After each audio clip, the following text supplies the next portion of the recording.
the mind only works in terms of comparison. Even the idea of happiness is only relevant in terms of comparison. We can only be happy to the degree that we compare a current state to a future state or a previous state, right? Because happiness as a constant stops feeling happy. Hey, it's Rocky. Welcome to Richer Soul. Today's guest is Emilio Diez Barroso, who's going to share the mysteries of living the ultimate life.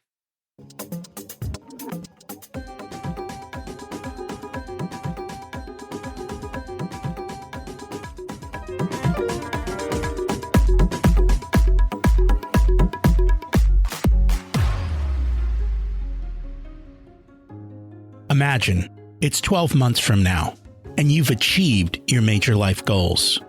How does it feel to be in the best shape of your life? To wake up energized, excited about the day? To have great relationships and friends who support you and propel you forward? How does it feel to have an excess of money, to be able to make the choices you want? To be fearless and open to trying new adventures? Imagine being connected to the universe and it providing everything you desire. It's possible over time, and your past does not dictate your future. The only thing holding you back from this vision is you.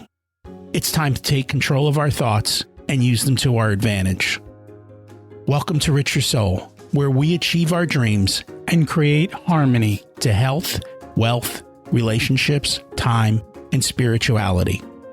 If you have not had a chance to listen to episodes 1 through 9, I encourage you to go back and listen to the framework behind Richer Soul and how to create the life of your dreams. You can also find all the show notes for this episode at richersoul.com. Today's quote comes out of his book, and it's from Mahatma Gandhi. If we could change ourselves, the tendencies in the world would also change. As a man changes his own nature, so does the attitude of the world change towards him. You get what you seek. You find what you put out there. And so more often than not, I've always said, the man in the mirror is the problem. So face the mirror. Before we continue, let's review last week's action step, which was to seek out something that inspires you and to explore it. Use this to expand your horizons and see what more possibilities there are. Did you think of something that you wanted to explore and leaned into it? It's okay if it's a little bit scary. It brings a little bit of excitement to life, which is always nice. We've talked a lot in the past about how money won't make you happy. Listen in today as our guest talks about this and his experiences growing up with wealth and then later in life. There's many actionable lessons we can use to improve ourselves. The themes seem to rhyme over time. Some of the big ones are how much is enough and what's our relationship to money. Emilio Diez Barroso is a lifelong seeker, seeking recognition, achievement, love, success, and finally the ultimate carrot, enlightenment. In his pursuit of enlightenment, he was forced to face what all the seeking had been trying to avoid, his own sense of unworthiness. Defeated at the game of avoiding and humbled by the realization of his true nature, he is now dedicated to alleviating suffering in the world. He's married and father to 3 incredible teachers. He's the CEO of Nala Investments and an active philanthropist, investor, and entrepreneur. Let's meet Emilio. Welcome to Richer Soul, Emilio Diez Barroso. It's great to have you join us today. No, thank you for having me. It's a pleasure to be here. I'm excited to learn from you. We always like to start at the beginning. What was it like when you were growing up, and how much did your family and school teach you about money? I grew up in a very unique life circumstance. I grew up in Mexico City, and Mexico, unlike, I guess similarly to some of the other developing countries that I'm exposed to, has a unique dynamic where there's a group of families, relatively a small group of families, that are very influential and they have different verticals that they really have a lot of oversight over and dominion over. And my family was one of them, and it was in the media. So I grew up in this very privileged socioeconomic landscape where we had a lot of money, we had a lot of resources and networks. And this is back in the day when in Mexico, not a lot of people had a lot of money. That's still the case, but it's a larger group of individuals that have a significant amount of capital. So I grew up surrounded by it. And part of what I learned early on is that I associated money with a bunch of things, including love and value and recognition and sense of okayness. And I also learned that I had to be careful because people would want to be with me because of my access or my money, even though it wasn't my money, it was my family's money. And that was confusing because I doubted relationships and friendships, and I was seeing them through this filter of skepticism for a while. And that was hard. Did your parents teach you anything about how to keep the money or how to earn your own? Or no, I was pretty entrepreneurial. Part of what drove me is that because my family was so successful and was perceived to be successful, I felt like I wanted to prove myself. And so I started out in high school with a bunch of different businesses and made quite a bit of money and doing all sorts of things, including just raffling things and buying tickets and scalping them. And so I didn't really, there was a strange dynamic in my family where money wasn't talked about. It was this big elephant in the room, but we never actually addressed it. And when I would ask, how much does this cost or something like that, I'd say, don't worry about it. When I'd ask how much my dad made, he said, that's not the right question to ask, or how much we had. That's, you don't need to ask those questions. You just know that you're okay. So the messaging, it was, you're okay, but I grew up around private planes and yachts. So it was this strange world. And then I had friends that, were on scholarships or tuition assistance. And I was very close to my nanny, for example, who I grew up around. And then I got to live be exposed to completely different life experiences. Part of what was apparent, and it wasn't contextualized or externally shared, but what I picked up on was how there was really no correlation between the amount of money that people had and their sense of well-being and okayness, and how happy they were in their lives. Was that something you learned at a young age, or was that something you realized later on? It was everywhere when I was growing up. It was around me, but I never really reflected on it until later. I have this very vivid image of being on one of these large yachts and having another yacht cross by that was slightly bigger and seeing the disappointment in one of my family members' face of the fact that we were in the biggest yacht in the marina, or that couldn't even fit them in the marina. And back then, it didn't really register, but looking back at that memory, I was like, wow, that was really something. That even at those levels, it was still not enough. There was always something to compare against. For the people on that chase, that is the truth of the matter, and the reality is there is always a bigger boat. And even though you're sitting here in your mega yacht, if a nicer one comes by, or has some feature that yours doesn't, you can't be happy. Yeah, it is so crazy how the mind works, right? Because the mind only works in terms of comparison. Even the idea of happiness is only relevant in terms of comparison. We can only be happy to the degree that we compare a current state to a future state or a previous state, right? Because happiness as a constant stops feeling happy. It's been certainly my experience. And I think when you look at the human condition and you look at the average day, most people aren't spending a large percentage of it being happy. Maybe at least in the groups that we hang out with, I think you can find many cultures where it is the opposite. Yeah, I've been lucky enough to spend time with people that have really committed to contentment more than happiness as one of their core intentions in life. And it's a very different quality. Because contentment is this sense of, I'm okay independent of what happens. And I used to judge that because I used to think, well, yeah, those are people are content because they have no ambition or they're not going anywhere. They're just sort of doormats. And then I realized that I'm actually quite more effective at getting things done when I'm coming from a place of internal okayness. How I kind of describe it is this idea that I used to always be, if I was standing, I was always on my toes. And I was always on my toes because I was running and I needed to take that next step to get to the next place that I was going on. And it was effective, but it was so, I don't know, effective. It got things done, but it was exhausting. And then it's almost like if I could feel my body, all of a sudden, at one point, I rested fully on the soles of my feet. And then I realized, oh, I can actually take steps that are powerful from being in that grounded place. Not because I need to take the step or otherwise I'll fall. Because then oftentimes the step that I take is not necessarily the smartest step. It's just the one that keeps me from falling. And metaphorically, that's kind of how I ran most of my life. I was getting business done. I was getting deals done, but it was driven by the equivalent of not falling rather than by the equivalent of what was alive and what was smart for me. I deal with a lot of business owners, and just again, I think in the last day, it was the same conversation.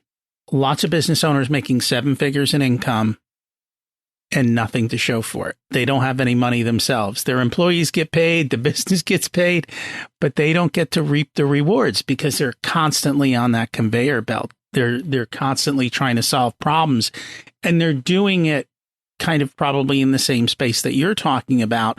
They're jumping from thing to thing instead of taking the moment to think through and make better decisions. What I realized is that, and I mentor a lot of entrepreneurs, and I mentor entrepreneurs that are in their early part of their journey, and I mentor 60-year-olds that are very, very successful people that have, very large bank accounts. And things seem to be pretty similar. And that is that the milestone is always moving. That line that we will at some point arrive at that will allow us to rest and enjoy is in constant flux, no matter what age we're at. How do you stop moving the goalpost? It's fascinating. So I love how you said conveyor belt. I've done a lot of meditation in my life and gone to dozens of silent retreats and explored all sorts of different dynamics that have kept me on that conveyor belt. And there was this one image that came forward from a teacher, and I think it's a Zen koan. Koans are these sort of images or phrases that invite contemplation in the Zen tradition. And this one was a stick figure with a pole on their heads. And in the front of the pole was this carrot. And in the back of the pole was a bag of shit. And yet this figure was running with this pole attached, right? And I think what keeps us running is that we are convinced that the next carrot is going to be fulfilling for us. If the carrot is just big enough, then we'll stop running.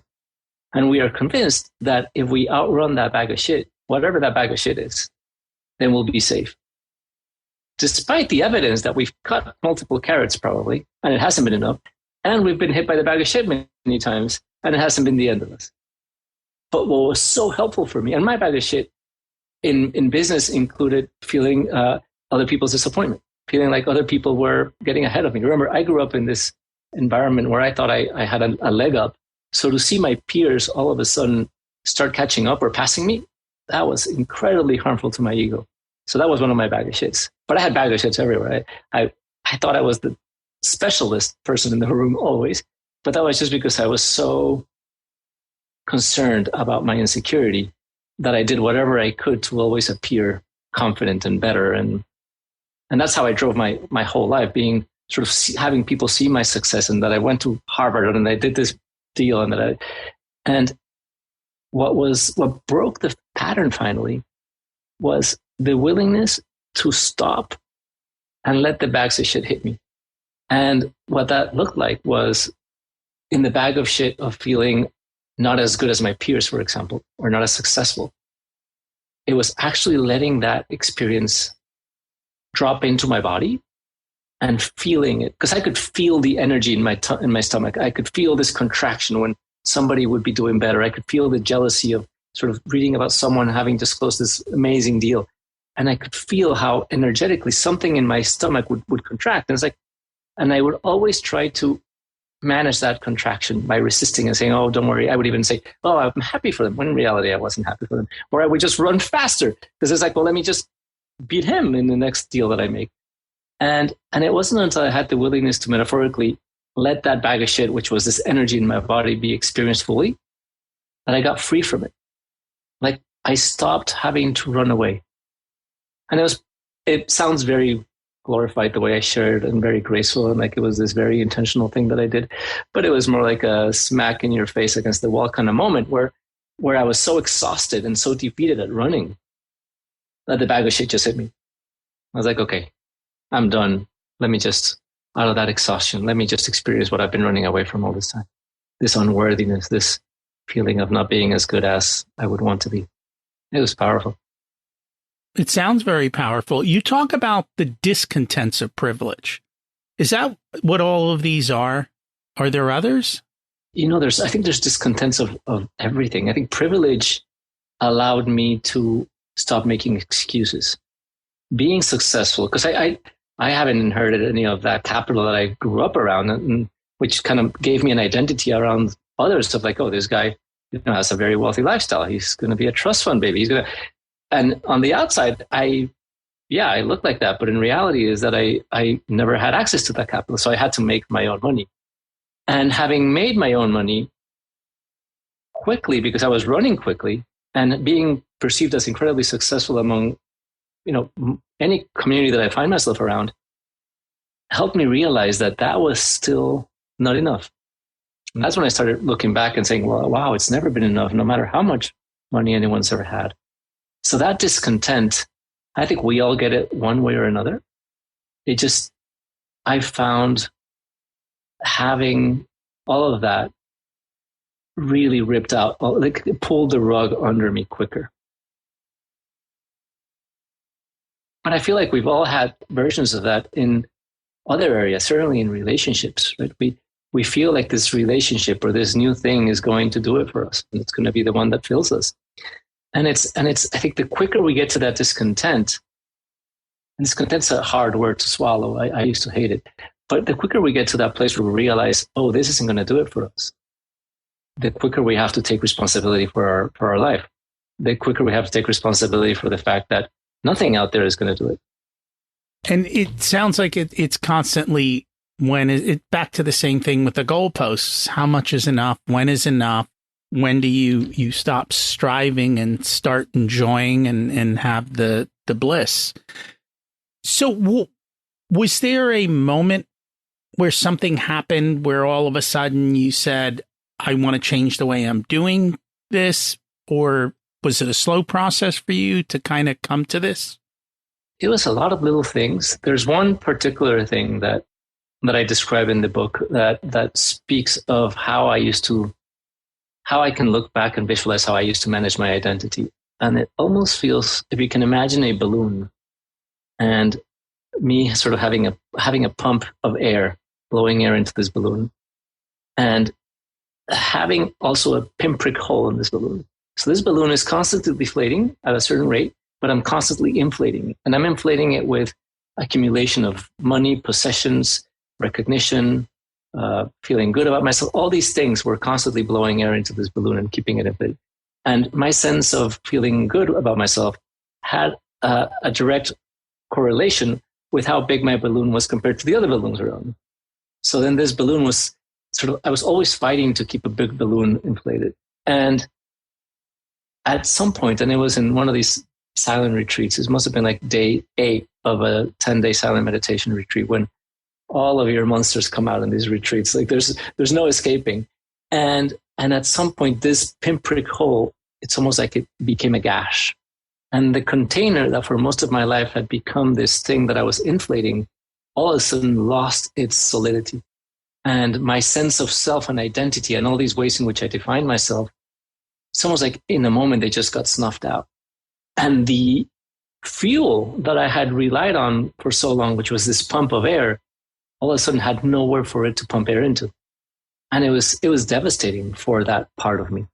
It was like the equivalent of playing at a video game and all of a sudden being killed for the 20th time or 100th time or 1,000th time and throwing the remote on the floor saying, okay, I'm done. And that's kind of how it felt.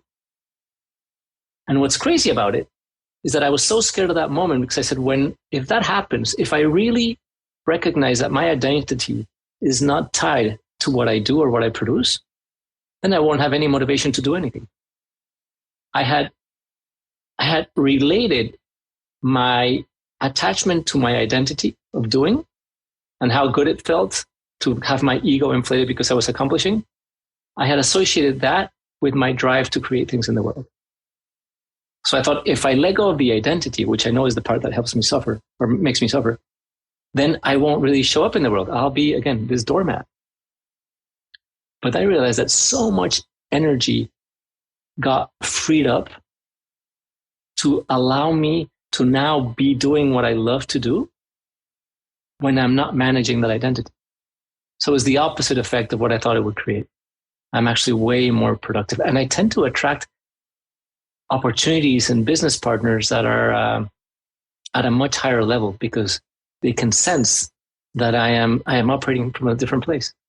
The energy you put out into the world is the energy you receive. So when you change the way you put yourself in the world, you attract a different kind of people.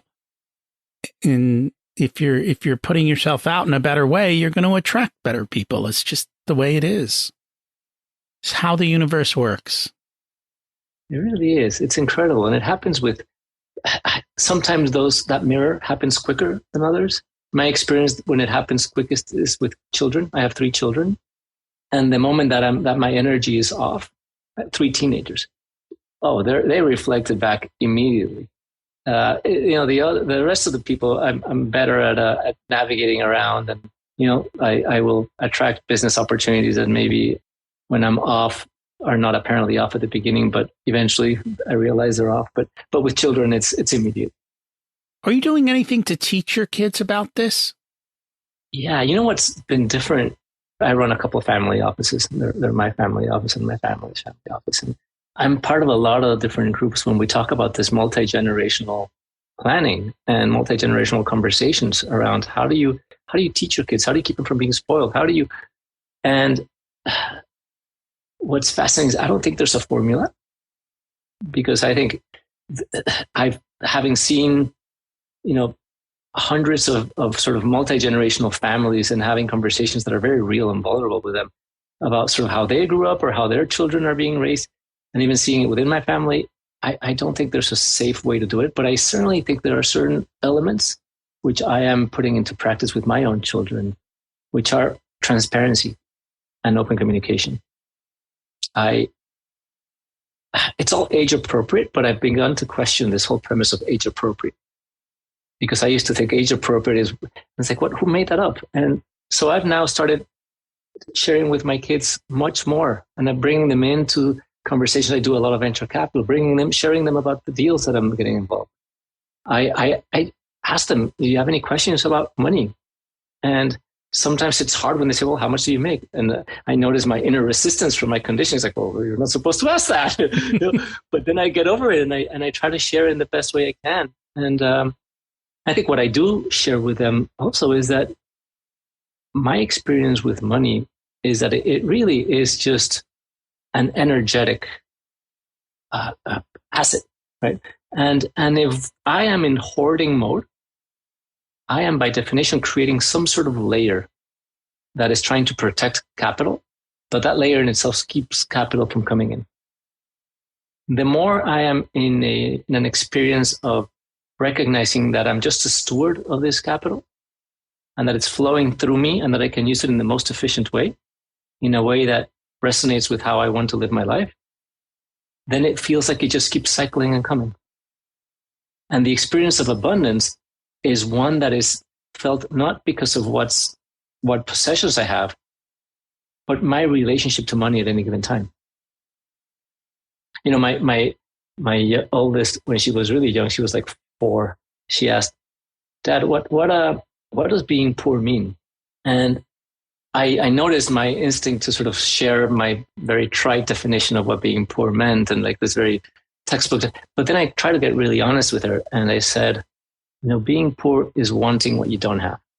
And that really struck her. And she started thinking, and obviously she called me out right away. She said, like when you want mommy to listen to you and she's not listening. And I was like, yeah, that's exactly it. That's the perfect definition of being poor.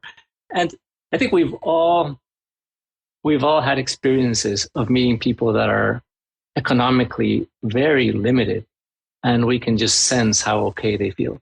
And we have just the opposite, as I've described with the mega yacht situation. And that doesn't mean that I don't want things or desire, or my kids shouldn't want to create a sort of abundance and wealth and do all of these things and have ambition. But when we think that getting what we want, then we'll be okay. When we outsource, that's when we get into trouble.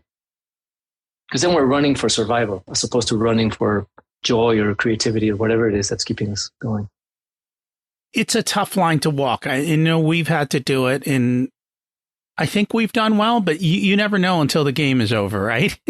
you think you've done all the right steps. So far, it seems like we have, but teaching grit and teaching kids to do that isn't easy. And again, I guess there isn't a formula, because I have seen over and over again the kids of wealthy people have a lot of struggles, and different struggles, but, still there.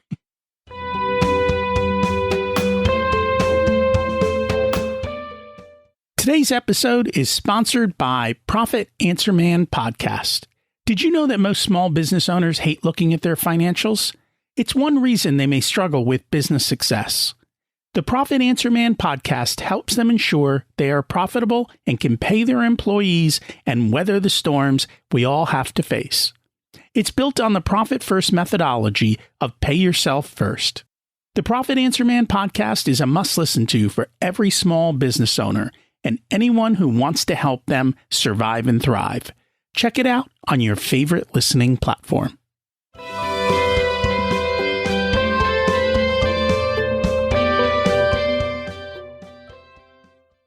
It's important to name that, because I think all kids of people have struggles. And somehow we think that because someone grew up in a wealthy environment, they have less struggles. And that's not at all accurate. That wasn't my experience at all. And I think life can be easier in some ways, but life can be more difficult in others. We have bigger shadows to outrun, and we probably grew up our own different dynamics. And I'm not poo-pooing my upbringing. I'm very grateful for how I was raised. What it really gave me was the capacity to take risks. And that's what I wish to impose on my children, is the sense that they can go and pursue their dreams and shoot for the fences, knowing that they're always going to have some place to eat and rest. That if shit hits the fan, they're going to be okay. And that's what I grew up with. And I'm so grateful for that, because it allowed me to take big risks, to bet all of my savings on a business idea. And that I think that's an incredible privilege that not everybody has. No, because things can go and do go terribly wrong. Plus, you have the opportunity to have more doors open for you just because of who you are. Yes, and yet I moved to the United States right after college, and I knew no one. And my network went to zero. Mm. And that was a starting from scratch of like, wow. And I really had regrets, because I was kind of in line to go back and run this very large, or at least be part of the senior team of this very large multinational company. And I chose to stay on my own and do my own thing. And it seemed like the right choice at times, and it seemed like the worst choice of others, because it was really hard starting from zero over here. Again, with this knowing that I'd always be okay. But I think most of us, deep down, know that we won't go hungry or we won't go shelterless. We have either friends or resources or network or family that will at the end of the day have our backs. And yet we still use that as the excuse to run so hard and to not take risks and to not pursue our dreams. I've mentored so many people that are in jobs that they hate, and they're excuse is, I just need to pay the next blank, or I just need to keep my lifestyle. And that lifestyle keeps growing. At one point, it was my 1-bedroom condo. And then at some point is sort of my 3 mortgages, right? And I think that's kind of back to the conversation of the moving line. If we are waiting until things are spacious enough to take those risks, to go for what we really want to do, I think we can be waiting a long time. We can. And the longer you wait, the harder it is. So what inspired you to write the book, The Mystery of You? I bumped my head a lot along the journey. And I realized in the people that I was mentoring and a lot of the entrepreneurs that I invest in had very similar misunderstandings and conditioning as the ones I had grown up around. And I was doing a lot of one-on-one support for these individuals. And I was saying, it seems like templates oftentimes. Like there are these sort of very predictable patterns that we fall under, and these sort of like ways in which we keep sort of our wheels spinning that if I could only share it on a larger scale, I think we may be able to save a lot of heartache, a lot of just running for the sake of it as opposed to running for the love of it. So I decided to write it. Yeah. They don't teach this in school. Yeah. I wish schools had just a little bit more space around supporting people in navigating the emotional drivers that make us do what we do. You mentioned you went to Harvard, right? Yes. So I would think there it's even worse. You know, I don't know about worse. It's certainly rough but it was very helpful for me because I tend to have a really sharp way to process and take exams. And so in Mexico, I felt very confident. And I was always sort of getting this positive feedback and I started my college in Mexico, like, oh, you're so smart, you're so capable, and I was getting so full of myself. And then I transferred into Harvard, and it was so humbling. It was the first time that I got a glimpse of, oh, wow, there are people that are really, really smart. And I can't depend on my capacity to memorize exam the night before to be the best in school. And what was most humbling about it is that I had never really tried in my life. Even in my college years in Mexico, which was like the MIT of Mexico, I didn't even try, and I was at the top of my class. In Harvard, I really tried, and I was in the sort of bottom 2/3 of it. And so that was very humbling. Never hurts to be humbled. No, I needed it. I was very comfortable with arrogance because I was so afraid of my own insecurity. In the book, you talk about the human operating system. Can you explain that? Yeah, I think it's the easiest way I've known how to describe sort of all of our software. It's almost like we have this hardware, right? These bodies, and this software, which is all the programming that we grew up with. And for so long, a lot of this software has been running us. And it's software that really hasn't been looked at or upgraded for generations. I certainly know that I sometimes do things that are so unnecessary in our current day reality. And I still react to stimulus, to fears, to concerns, as if my life depended on it. And it almost feels like we're back, and a lot has been written about this, like we respond from that part of the brain that really hasn't been looked at since we were part of a tribe, where rejection meant that we could be outcast and left to die, right? Or we're not getting the next meal quick enough meant that we're going to die, or being seen a certain way, or getting the girl, or getting like all these ways in which our software is running that I do a lot of tech and a lot of high tech people, and they're so committed to disrupting the next industry and to making sure that they're constantly evaluating and questioning their business assumptions and their models. And I invite them to question, when was the last time they questioned their own internal operating system, their own way of going about things, and what would it look like to disrupt that?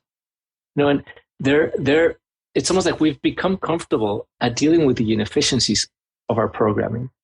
We drink, we distract, we binge, we do whatever we do as a way to avoid feeling these inefficiencies. And it'd be like running a business and just having a bunch of terrible business ideas or even business employees and just continuing to hire more around them to try to make it work, or pretend that what's going on is not really going on as long as we meet the next cash flow. And that's how a lot of us operate internally. So the invitation is really, let's look at all of these assumptions that we've taken for granted. And let's start examining them and seeing which ones are still relevant and appropriate and which ones need to be sort of gotten rid of. I don't think people realize, even within families, if you had a great grandfather or grandmother who did certain things in the family, then your grandparents were raised with a certain behavior and outlook, which raised your parents with an outlook. And you don't realize as a kid how much of that gets passed down unconsciously. You may have never met your great grandfather.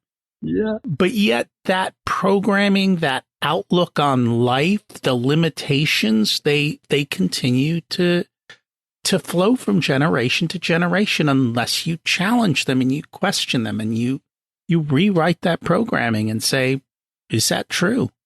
There's a great social experiment. I don't know if you've come across it, of the 5 monkeys in the cage. There's 5 monkeys and there's a ladder. And at the top of the ladder, there are some bananas.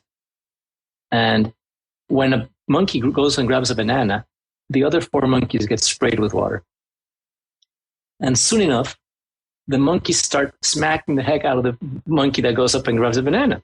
So at some point, no monkey goes up and grabs a banana. But then they start changing, and one monkey gets pulled out and a new monkey goes in. So now it's new monkey and 4 old monkeys. And this new monkey, of course, goes up and gets a banana. And the other monkey starts smacking that monkey because that's not what you do. You get sprayed. They continue substituting these old monkeys with new monkeys. At the end of this, it's 5 new monkeys, and none of them go and get the banana. And none of them were there for the original spraying. So there's no longer the negative impact of getting the banana, but they learn not to get the banana. They never question, why don't we get the banana? And I think we go around in our lives not getting the banana because that's what we grew up learning.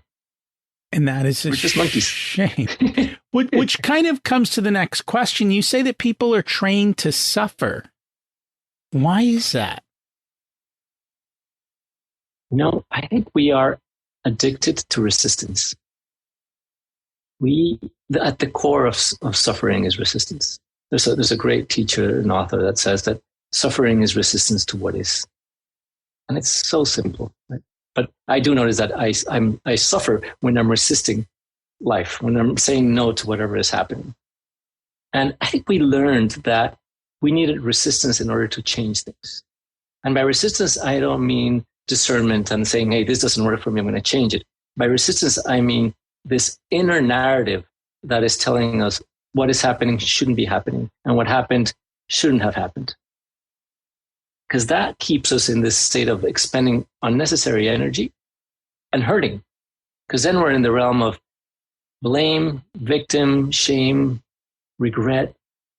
All of that happens when we are holding on to this idea that what should have happened shouldn't have, what happened shouldn't have happened, or that's what's currently going on should not be happening.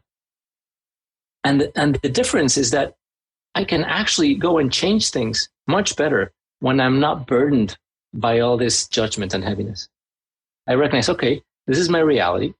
The stocks have shifted. My vendor didn't deliver. Whatever it is, even in the very real nature of things, given that this is what's happening, how do I move from here? And it's so much more efficient than how I was trained, which is, no, I have to really be judging this vendor. I have to get upset at everyone, because deep down, I think that if I don't do that, it's complacent and no one will learn. I think we're addicted to holding on to all this judgment because we think that we won't learn otherwise. It's almost the equivalent of this. I was raised Catholic. This idea of penance and hurting ourselves with a whip in the back. It's like this. I gotta be so hurt that I remember not to do it again. I gotta feel so much shame, or I gotta shame someone else. And that's the cycle that keeps us in this place of I have to hold on to this negativity, or otherwise there won't be positivity. But my experience is that positivity is bred from neutrality, not from holding on to that negativity. So how do we open ourselves up to positivity and to freedom? I think it's examining those assumptions and realizing and really questioning. And one of those core assumptions is, if I forgive or if I am not angry, then nothing will change. If I am not in resistance to what is, then nothing will change. And that was very ingrained in me. That's not the case at all. If an employee doesn't do what I expect them to do, I can choose to be angry and upset and judgmental. And, maybe that'll get the job done, but in my experience, it's very unsustainable. Or I can release myself from those judgments and approach a conversation that is very clear. And I may need to let that individual go. But I'm actually doing it from a place of recognizing that letting them go is the best thing for the organization and probably themselves. And that's a very different energetic exchange. It's a very different place to be inside of myself than the one that's judging him as or her as being the one that's responsible and all that added noise that just gets in the way. I think we can do that and examine every area of our lives, in relationships, in parenting, in business, in driving down the freeway.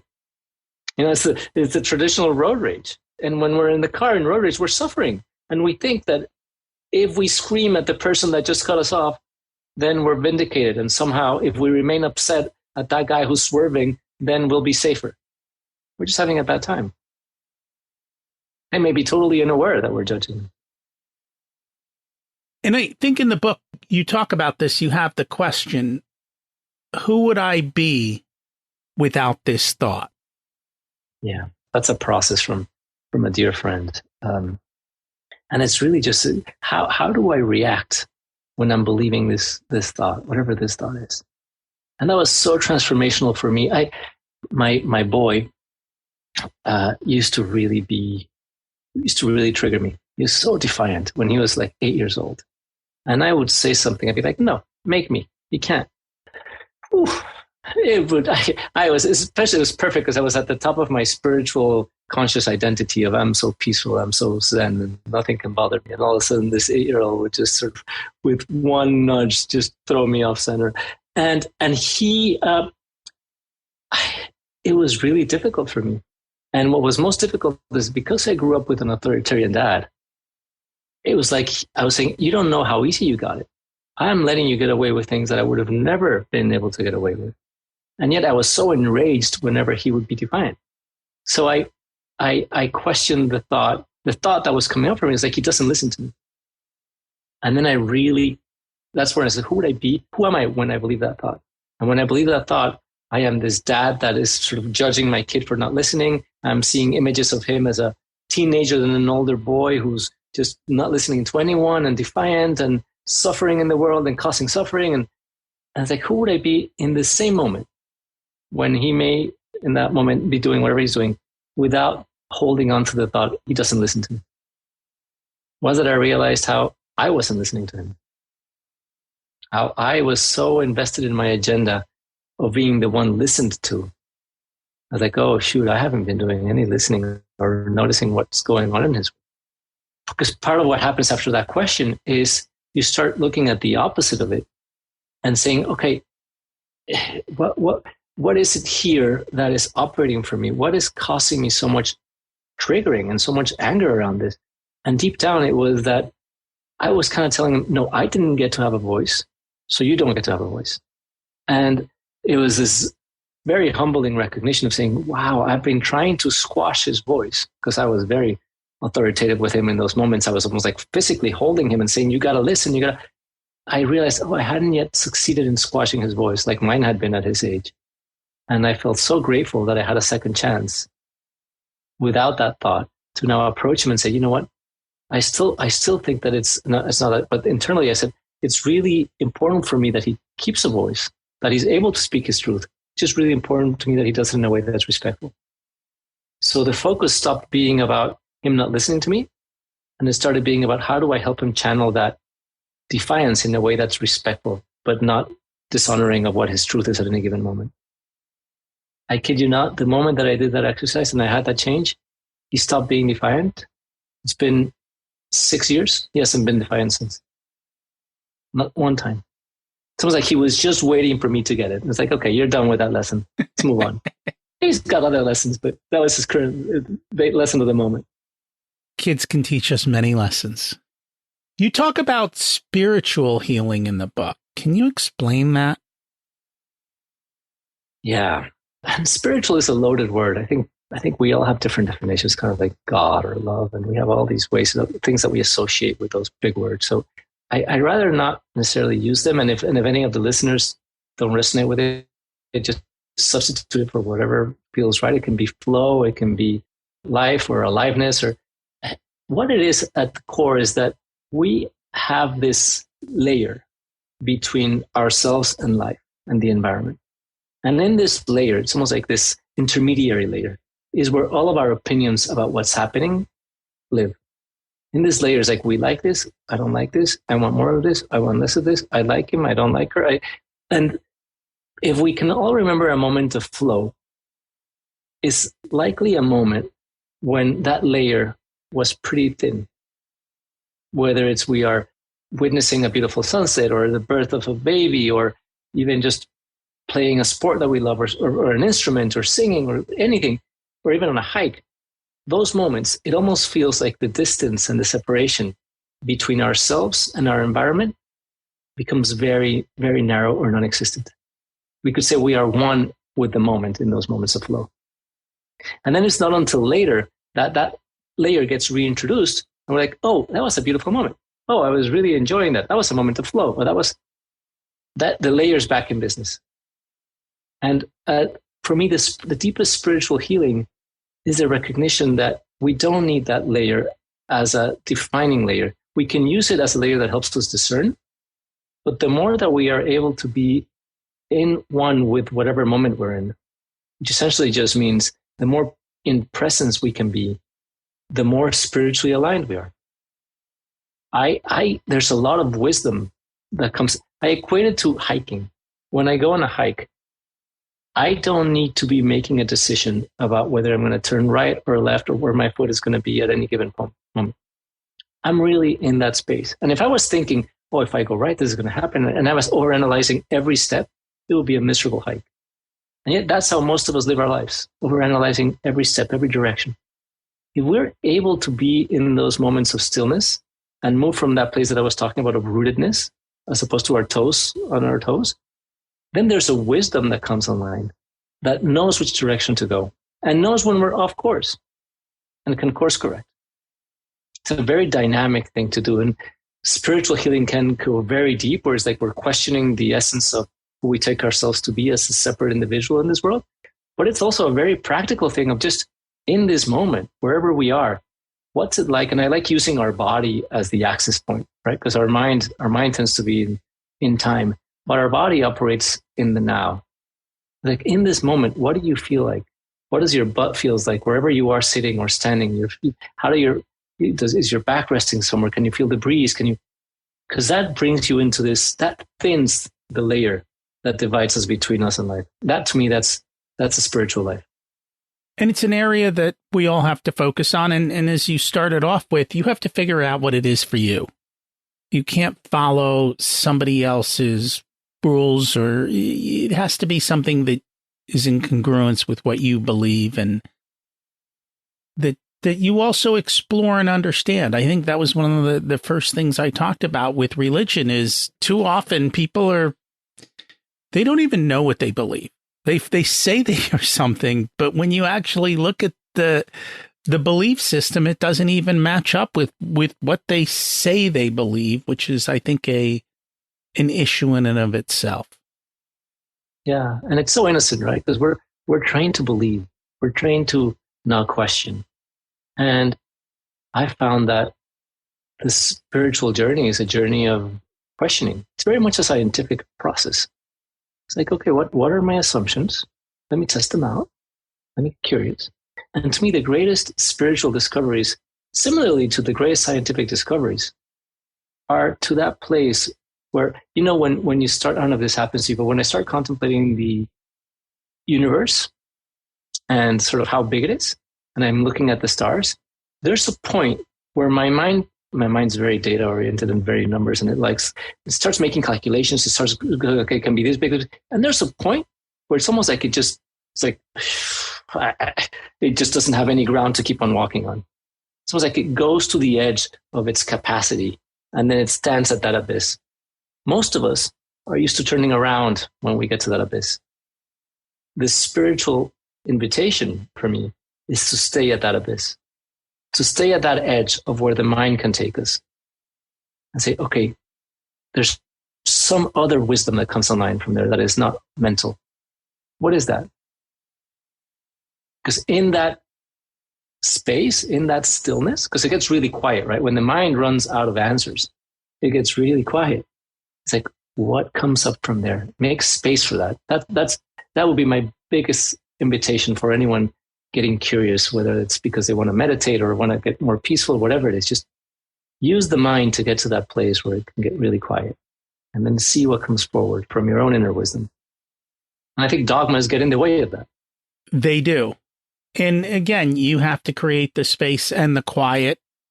And it takes a while. We're so used to noise that it's hard to find the quiet and then to accept the quiet. I know a lot of people cannot accept silence. I'm an introvert, so I'm okay with 30 seconds of silence. But for a lot of people, if you sat there and have a conversation and there were 30 seconds of silence, they'd freak out internally. Yeah, it can be uncomfortable. It can be very uncomfortable to people. And like you said, we all have our way. And I invite those individuals that feel so uncomfortable with silence to explore the things that connect them with that stillness. And that stillness can be an inner stillness. They can be out on a jog, right? But it's like maybe one time when you go out on a run, instead of listening to the sort of audio, just go out without the audio one time and see what happens. Or paint or whatever it is that you do that gets you into that place that we were speaking of where the layer between you and life disappears. There's so much silence in there. There is. So I go to the gym 3 times a week. And the one thing I do on the way there and back is I won't turn on the radio. I won't put any noise. It's always, I leave it to be silent. And it's just, how many people get in the car and don't turn on anything and just let it be for a little bit? It's okay. Yeah. And you know what? For all of you gym goers, including yourself, there's something really powerful that happens. I don't know if you've noticed, right after you finish an exercise. Whatever that is. It can be sort of push-ups, it can be running, it can be anything. There is this space right after where there's an incredible amount of attention that's not focused, it's almost like diffuse because the body is tired. And I often can feel it by going to my phone and checking something.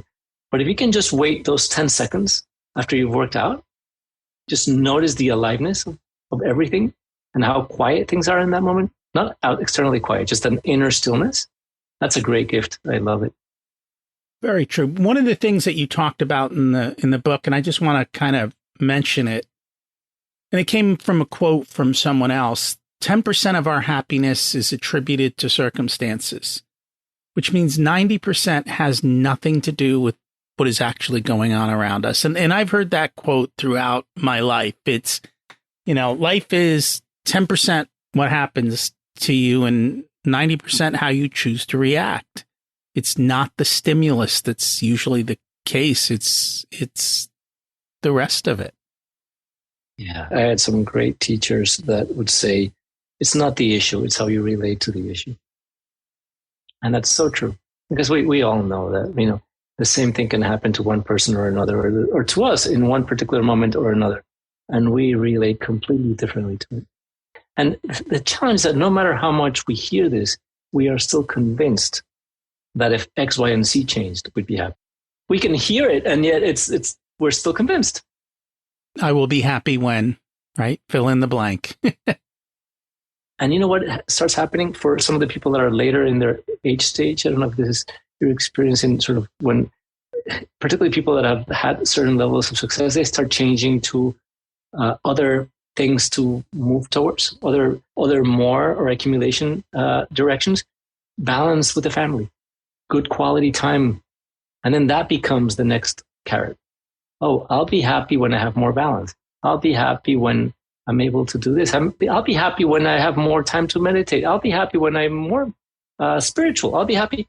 And it's this, now it's no longer dollars in the bank account, maybe. Maybe now it's, I'll be happier when I have more impact. I'll be happier when We are trained to go after something and convinced that it's going to do it. But it's just 10%, as you say. We always like to get people to take action. What's a small action step people can take this week to move forward in their life? Imagine a gradient. And on one side is your yes, and on the other side is your no.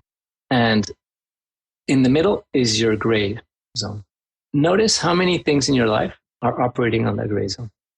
And that gray zone is like, yeah, I am in this job, but, or yeah, I am in this relationship, but, and I'll give you an example for me.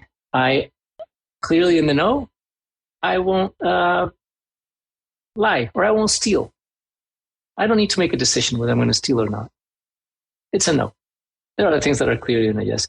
And the degree to which areas of my life were operating on that gray zone that I needed to decide,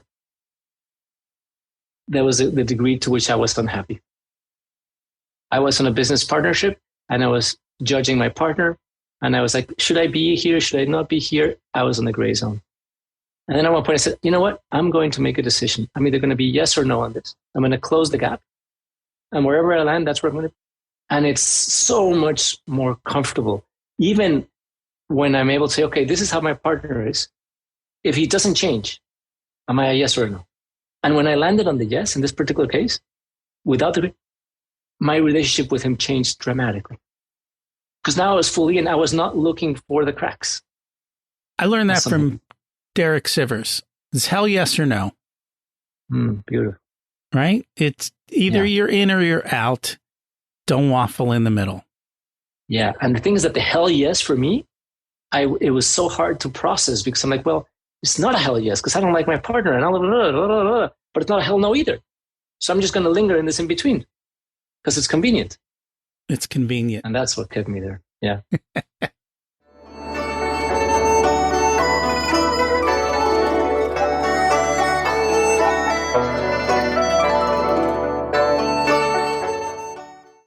It's time to learn the secrets of life. What's your secret to living an abundant life?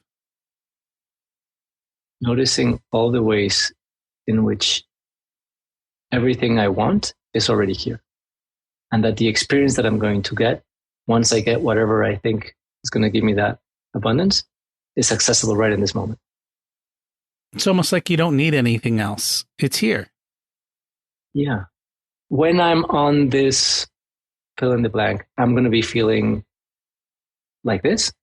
You can feel like this right now. It's kind of the equivalent of like, imagine cutting a lemon and seeing how juicy it is, and then putting it in your mouth and squeezing it and feeling the juices flowing. We can all probably feel our glands activating, right? Even though there's no lemon. You can have that same level of experience with anything. And my experience with that is that actually living what it would feel like once we get there actually brings it forward quicker. But we're not waiting for it. What did you learn later in life that you wish you would have learned sooner? It's okay to say no. And life's got me. People have trouble with no. Yeah. I would say yes to everything. Like every business opportunity that came my way, every idea, anything, because I was so desperate to hit it out of the park. It's like, I'm going to try everything and I got to take thousands of swings. And I used to be in the film business and that really taught me to say no, because then everybody came out of the woodwork with scripts. All my friends of friends, everyone. And I had to learn how to say, no, I'm not going to make this movie. And that was such a big lesson for me because I was a people pleaser. I thought that if I said no then people would stop liking me. And then deep down, I'd sort of be alone. I think that was the deepest core fear. If you were to give an 18-year-old one specific piece of wisdom, what would it be? Don't look for the what, focus on the how. Don't look for the what that's going to make your life purposeful. Look for how you're going to experience living your purpose. What are those qualities? Because those qualities you can live independent of where you find yourself. That is very true. Too often we're waiting for something to live our life instead of just living our life in the moment. Yeah, and purpose is such a tricky word. I find a lot of people struggling with, like, I haven't found my purpose. I thought I had my purpose and now I lost it. And I think it's a double-edged sword. I think our purpose is how our life is lived more than what we are doing with our life. It changes over time. They did a study at Harvard, and they followed people for 80 or 90 years, and every 10 years, different purpose, pretty much, for many of them. That's a very difficult place to be when your purpose changes, because it's not as beautiful as it looks in a study where it's like, oh yeah, every 10 years it changed. The reality is that at that 7, 8, 9, 10-year mark, you start doubting yourself, you start questioning everything, whether it's sort of midlife crisis, whatever it is. It happens because we've associated our okayness with what we're doing. But if we were focused on the how, then it doesn't matter what we're doing. So true. If people would like to learn more about you in the book, what's the best place for them to do that? It's on Amazon, but they can go to emiliosbook.com. That is a direct link. I will put that in the show notes. Thank you so much for joining us today. Thank you so much, Rocky. It's been a pleasure, and thank you for doing what you do and sharing this. What was most impactful for you today in this episode? What will you do differently? I love the question. Who would I be without this thought? Remember, life is 10% what happens to us and 90% how we choose to respond. And only you get to choose your response. And again, be happy now, because more money isn't going to bring the happiness. We always like to take action. This week's action step was to imagine a gray zone between yes and no, and notice how much is happening in between. Do you have strong boundaries for your yeses and nos? Too often, we get stuck in the gray, and then we wonder why our lives are gray. Raising kids isn't easy. When you have money, it becomes more difficult. Most psychologists spend all their time fixing problems caused in childhood. Let's try not to create more problems. Your kids are watching you and how you react to the world. Give them something to be proud of. Next week, we hit episode 300. Wow, that's cool. Never imagined that when I started. We've got Mark Willis on. He's going to talk about what's the purpose of your money. If you enjoyed today's episode and you know someone who could benefit from it, would you share it? I'd appreciate that, and so would they. Thanks for listening. Have an abundant week.